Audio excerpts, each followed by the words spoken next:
हमें इज्जत से रहने का हक है स्पीकर साहब। ये रियासत की मांग हम क्यों कर रहे हैं? कहीं ना कहीं हमें लगा कि इन चीजों को जख्म पहुंचा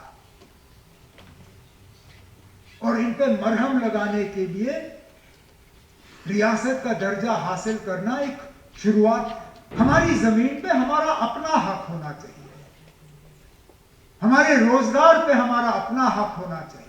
हमें बाहर के इन्वेस्टर्स से कोई गिला नहीं है, शौक से आइए, करिए इन्वेस्ट। टैक्स का नतीजा है जो हमने एसेट्स बनाए हैं उनको हम बेचने के लिए तैयार नहीं है। अगर आपको ये लगता है कि हमारी बनाई हुई चीजें आप सस्ती कीमत पे खरीद के खुद अमीर हो जाएं और हमारे लोग जो हैं वो बेरोजगार बने, वो गरीब रहें, उस बात की इजाजत जो है हम कभी नहीं देंगे। हमें इज्जत से रहने का हक है स्पीकर साहब।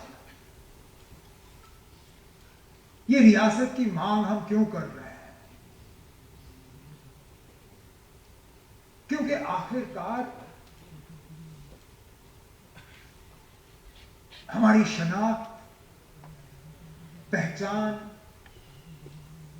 हमारा वजूद, हमारा विकार, कहीं ना कहीं हमें लगा कि इन चीजों को जख्म पहुंचा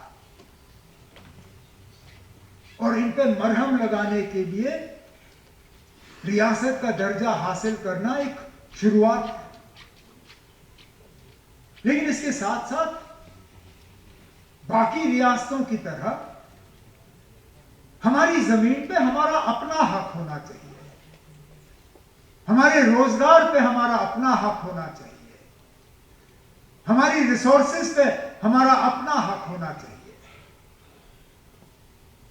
हमें बाहर के इन्वेस्टर्स से कोई गिला नहीं है, शौक से आइए, करिए इन्वेस्ट।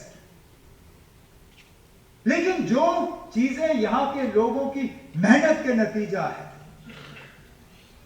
उनकी टैक्स का नतीजा है, जो हमने एसेट्स बनाए हैं उनको हम बेचने के लिए तैयार नहीं है स्पीकर साहब। वो हम दूसरों के हवाले नहीं करेंगे। यहां कुछ लोगों को गलतफहमी है कि हम गुलमर्ग या पहलगाम बेचने वाले हैं। वो इस गलतफहमी से बाहर आए।